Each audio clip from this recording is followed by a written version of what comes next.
Shalom saudara-saudara yang dikasihi oleh Tuhan. Hidup kita terus bergulir seiring dengan waktu. Namun kita bisa menghidupi semua itu dan melalui semuanya itu, bukan tanpa campur tangan Tuhan. Oleh karena itu, ketika kita ada sebagaimana kita ada hari ini, kita bersyukur kepada Tuhan. Salam jumpa dalam program Tuhan adalah Gembalaku. Kita tiba waktunya merenungkan kitab Keluaran. Saudara, kitab ini adalah buku kedua dari kitab-kitab Musa yang disebut dengan Pentateuch. Di dalam Pentateuch itu ada 5 kitab. Kitab pertama kitab Kejadian, dan kitab kedua yang akan kita renungkan adalah kitab Keluaran. Kitab Keluaran ini terdiri dari 40 pasal, di mana diawali oleh karya Tuhan yang menebus, melepaskan bangsa Israel dari perbudakan di tanah Mesir. Keluar dari sana, menuju ke tanah perjanjian. Dan di akhir daripada kitab Keluaran, umat Tuhan berada di Gunung Sinai, di mana mereka beribadah kepada Tuhan. Saudara, itu yang dikatakan Tuhan kepada Musa di dalam Keluaran pasal 3 ayat 12. Lalu firman-Nya, "Bukankah aku akan menyertai engkau? Inilah tanda bagimu bahwa aku yang mengutus engkau. Apabila engkau telah membawa bangsa itu keluar dari Mesir, maka kamu akan beribadah kepada Allah di gunung ini." Itulah Gunung Sinai. Disitulah akhir daripada kitab Keluaran. Mari kita memulai merenungkan kitab Keluaran. Kita membaca Keluaran pasal yang pertama. Inilah nama para anak Israel yang datang ke Mesir bersama-sama dengan Yakub. Mereka datang dengan keluarganya masing-masing. Ruben, Simeon, Lewi, dan Yehuda. Isakar, Zebulon, dan Benyamin. Dan serta Naftali, Gad, dan Asyer. Seluruh keturunan yang diperoleh Yakub berjumlah 70 jiwa. Tetapi Yusuf telah ada di Mesir. Kemudian matilah Yusuf serta semua saudara-saudaranya dan semua orang seangkatan dengan dia. Orang-orang Israel beranak cucu dan tak terbilang jumlahnya. Mereka bertambah banyak dan dengan dahsyat berlipat ganda sehingga negeri itu dipenuhi mereka. Kemudian bangkitlah seorang raja baru memerintah tanah Mesir yang tidak mengenal Yusuf. Berkatalah raja itu kepada rakyatnya, "Bangsa Israel itu sangat banyak dan lebih besar jumlahnya daripada kita. Marilah kita bertindak dengan bijaksana terhadap mereka, supaya mereka jangan bertambah banyak lagi dan jika terjadi peperangan, jangan bersekutu nanti dengan musuh kita dan memerangi kita, lalu pergi dari negeri ini. Sebab itu pengawas-pengawas rodi ditempatkan atas mereka untuk menindas mereka dengan kerja paksa. Mereka harus mendirikan bagi Fir'aun kota-kota perbekalan, yakni Pitom dan Rames. Tetapi makin ditindas, makin bertambah banyak dan berkembang mereka, sehingga orang merasa takut kepada orang Israel itu. Lalu dengan kejam orang Mesir memaksa orang Israel bekerja dan memahitkan hidup mereka dengan pekerjaan yang berat, yaitu mengerjakan tanah liat dan batu bata dan berbagai-bagai pekerjaan di padang. Ya, segala pekerjaan yang dengan kejam dipaksakan orang Mesir kepada mereka itu. Raja Mesir juga memerintahkan kepada bidan-bidan yang menolong perempuan Ibrani seorang bernama Sifra dan yang lain bernama Pua, katanya, "Apabila kamu menolong perempuan Ibrani pada waktu bersalin, kamu harus memperhatikan waktu anak itu lahir. Jika anak laki-laki, kamu harus membunuhnya, tetapi jika anak perempuan, bolehlah ia hidup." Tetapi bidan-bidan itu takut akan Allah dan tidak melakukan seperti dikatakan Raja Mesir kepada mereka, dan membiarkan bayi-bayi itu hidup. Lalu Raja Mesir memanggil bidan-bidan itu dan bertanya kepada mereka, "Mengapakah kamu berbuat demikian, membiarkan hidup bayi-bayi itu?" Jawab bidan-bidan itu kepada Fir'aun, "Sebab perempuan Ibrani tidak sama dengan perempuan Mesir. melainkan mereka kuat. Sebelum bidan datang, mereka telah bersalin. Maka Allah berbuat baik kepada bidan-bidan itu. Bertambah banyaklah bangsa itu dan sangat berlipat ganda. Dan karena bidan-bidan itu takut akan Allah, maka ia membuat mereka berumah tangga. Lalu Fir'aun memberi perintah kepada seluruh rakyatnya, lemparkanlah segala anak laki-laki yang lahir bagi orang Ibrani ke dalam sungai Nil.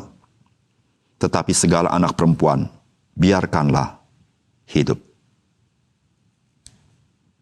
Saudara yang dikasihi oleh Tuhan, Yakub dan keturunannya masih berada di Mesir, tepatnya di Goshen.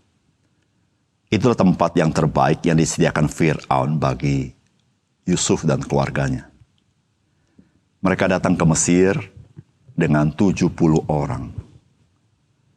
Namun ketika kita baca kisah ini, mereka sudah berada di Mesir selama 400 tahun. Sehingga kepemimpinan di Mesir sudah berubah. Dan peta politik juga sudah berubah. Dan masa di mana dikisahkan di dalam Keluaran ini adalah masa Fir'aun yang tidak mengenal Yusuf.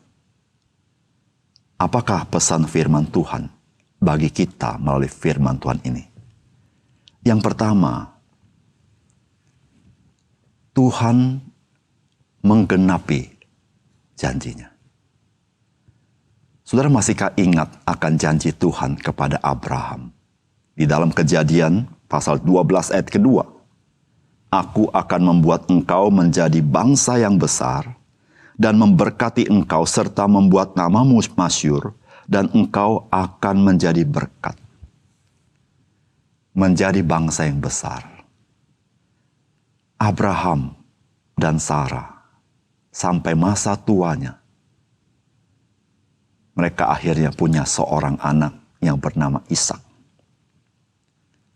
Dan kepada Ishak Allah melanjutkan perjanjiannya. Dan Ishak itu mempunyai 2 orang anak, yaitu Esau dan Yakub. Dan Tuhan mengadakan perjanjian bukan dengan Esau, tetapi dengan Yakub. Dan Yakub ini mempunyai anak-anak 12 orang. Saudara, dari 12 orang ini, Tuhan menjadikan sebuah bangsa yang besar. Saudara, bukankah Tuhan kita, Tuhan yang menggenapi janjinya kepada umat Tuhan? Itu yang dikatakan di dalam Keluaran pasal 1 ayat ke-6. Kemudian matilah Yusuf serta semua saudara-saudaranya, dan semua orang seangkatan dengan dia. Mereka tinggal di Mesir. Ayat ke-7, orang-orang Israel beranak cucu dan tak terbilang jumlahnya. Mereka bertambah banyak dan dengan dahsyat berlipat ganda sehingga negeri itu dipenuhi mereka. Saudara, apa yang Tuhan janjikan kepada Abraham? Yang waktu itu Abraham masih belum punya anak. Maka kita mulai melihat bagaimana Tuhan menggenapi ketika kita membaca Keluaran pasal 1 ini. Saudara, masih ingatkah saudara akan perkataan Tuhan Yesus di dalam perumpamaan tentang biji sesawi? Saudara, di dalam Matius pasal 13 ayat 32. Tuhan Yesus berkata, memang biji itu yang paling kecil dari segala jenis benih. Tetapi apabila sudah tumbuh, sesawi itu lebih besar daripada sayuran yang lain. Bahkan menjadi pohon, sehingga burung-burung di udara datang, bersarang pada cabang-cabangnya. Saudara, yang Tuhan Yesus bicara ini adalah tentang kerajaan sorga. Saudara, memang di awalnya dia begitu kecil. Sebagaimana Abraham, pada awal dia belum punya anak. Bahkan dia hanya punya anak tunggal, yaitu Ishak. Namun Tuhan berjanji dia menjadi bangsa yang besar. Dan di dalam Keluaran ini kita menyaksikan bagaimana Tuhan menggenapi janjinya. Saudara, demikian juga dengan kerajaan sorga. Saudara-saudara, di awalnya seperti biji sesawi. Tapi dia terus akan berkembang dan terus berkembang dan terus mempengaruhi dunia ini. yang di dalamnya Tuhan mempercayakan kepada kita orang-orang percaya untuk menjadi saksi akan kasih karunia-Nya, menjadi saksi akan kabar baik-Nya. Dan kita melihat bagaimana kerajaan sorga itu terus menjadi berkat bagi banyak orang. Saudara yang kasih dalam Tuhan, hari ini kita membaca kisah bagaimana Israel berlipat kali ganda. Namun hari ini kita menyaksikan bagaimana Roh Kudus bekerja di seluruh dunia. Diawali dengan satu biji sesawi yang kecil. Sekarang dia sudah menjadi besar dan menjadi berkat bagi banyak orang. Dan pekerjaan Tuhan ini akan terus merambat semakin besar. Saudara dan saya, Tuhan mau pakai untuk menjadi berkat kabar baik dari Tuhan kita Yesus Kristus. Yang kedua, saudara, firman Tuhan hari ini mengajar kepada kita, masa sulit tidak menghalangi Tuhan menggenapi janjinya. Saudara, ayat 12 dikatakan, tetapi makin ditindas, makin bertambah banyak dan berkembang mereka. Sehingga orang merasa takut kepada orang Israel itu.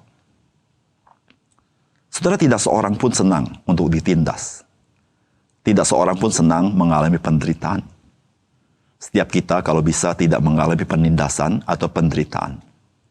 Dan seringkali ketika kita mengalami penindasan, penderitaan, sebagai orang percaya, maka kita mulai berpikir, apakah Tuhan tidak bekerja? Kenapa Tuhan membiarkan? Bagaimana Tuhan menggenapi janjinya? Sebagaimana kita lihat hari ini, kejahatan begitu melonjak. Namun firman Tuhan hari ini memberitahukan, penindasan, penderitaan, kejahatan tidak sanggup menghalangi Tuhan menggenapi janjinya. Tuhan melebarkan seluruh kekuasaannya di alam semesta ini terhadap segala bangsa dan terhadap segala kerajaan. Karena Yesus berkata, segala kuasa telah diberikan kepadaku di sorga maupun di bumi ini. Saudara yang kasih dalam Tuhan, kita menjadi orang berbahagia ketika kita tahu tidak ada yang bisa menghalangi Tuhan menggenapi janjinya. Dan kita bersandar kepada Dia. Angin badai boleh datang dalam hidup kita. Bencana bisa datang dalam hidup kita. Masa gelap bisa menghantui kita. Namun, tidak ada yang dapat menghalangi Tuhan untuk menggenapi janjinya kepada orang-orang percaya. Bersandarlah kepada Dia. Yang ketiga, saudara, firman Tuhan hari ini mengajarkan kita sesuatu yang sangat indah. Masa sulit itu juga adalah masa Tuhan sedang bekerja. Saudara, seringkali kita pikir masa sulit itu masa Tuhan tidak bekerja. Tapi firman Tuhan hari ini memberitahukan, Dia bekerja. Bagaimana Dia bekerja? Heran sekali. Dia bisa memakai orang-orang yang tidak diperhitungkan untuk menggenapi maksud dan rencananya. Yaitu bidan-bidan orang Mesir. Di mana mereka tidak membunuh anak laki-laki perempuan-perempuan Ibrani. Mereka menyelamatkan anak laki-laki itu. Saudara, siapakah yang memperhitungkan bidan-bidan ini? Mereka bukan nabi. Mereka bukan raja. Mereka hanyalah bidan-bidan yang bekerja menolong orang melahirkan. Tetapi Tuhan, Dia bisa pakai orang-orang ini. Di masa-masa sulit, di mana orang lain tidak bisa berkarya, seluruhnya berhenti. Tapi Tuhan tidak pernah berhenti. Dia memakai orang-orang yang tidak diperhitungkan menjadi orang-orang yang terlibat begitu signifikan di dalam rencana agung keselamatan Tuhan. Saudara yang kasih dalam Tuhan, ketika kita menghadapi masa sulit, kadang-kadang kita tidak bisa melihat Tuhan bekerja. Saudara, Tuhan bekerja secara senyap sebagaimana dia bekerja di antara para bidan ini. Dia bekerja tidak mentereng, tidak menyolok. Namun saudara, dia bekerja. Meskipun tidak mentereng, tidak menyolok. Tetapi apa yang Allah kerjakan, itu signifikan, sangat berpengaruh di dalam kehidupan orang-orang percaya. Oleh karena itu saudara, marilah di masa-masa sulit, masa-masa sukar, kita jangan meninggalkan iman kita. Kita justru mengokohkan iman kita, karena kita tahu Tuhan, dia tetap bekerja. Bahkan saudara, di tengah-tengah masa sulit, saudara, maukah saudara dipakai oleh Tuhan untuk masuk dalam rencananya, untuk mengalami bagaimana Tuhan menggenapkan rencana di dalam kehidupan kita dan kehidupan banyak orang. Mari kita berdoa. Bapa surga, terima kasih untuk kebenaran firman-Mu. Bagaimana Tuhan, Engkau menggenapi janji-Mu. Di tengah-tengah kami mungkin meragukan apakah ini bisa terjadi. Karena Abraham dan Sarah hanya punya satu orang anak. Ishak mempunyai 2 orang anak. Yakub punya 12 anak dengan pergumulan yang begitu berat. Namun Tuhan, setelah 400 tahun mereka ada di Mesir, jumlah mereka tidak terhitung. Itu pun diakui oleh Fir'aun. Mereka lebih banyak daripada penduduk Mesir. Ya Tuhan, kami ingat akan perkataan Tuhan mengenai perkembangan kerajaan Allah dan kerajaan surga. Biarlah Tuhan tolong kami. Kami menjadi orang yang berpaut padamu, tidak luntur iman kami.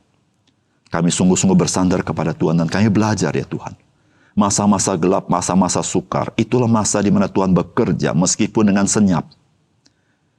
Tapi Tuhan bekerja dengan begitu indah, begitu signifikan yang mempengaruhi sejarah dunia ini dan mempengaruhi hidup kami. Tuhan, biarlah mata rohani kami melihat seperti itu sehingga kami tidak putus asa. Terima kasih Tuhan. Dalam nama Tuhan Yesus kami berdoa. Amin.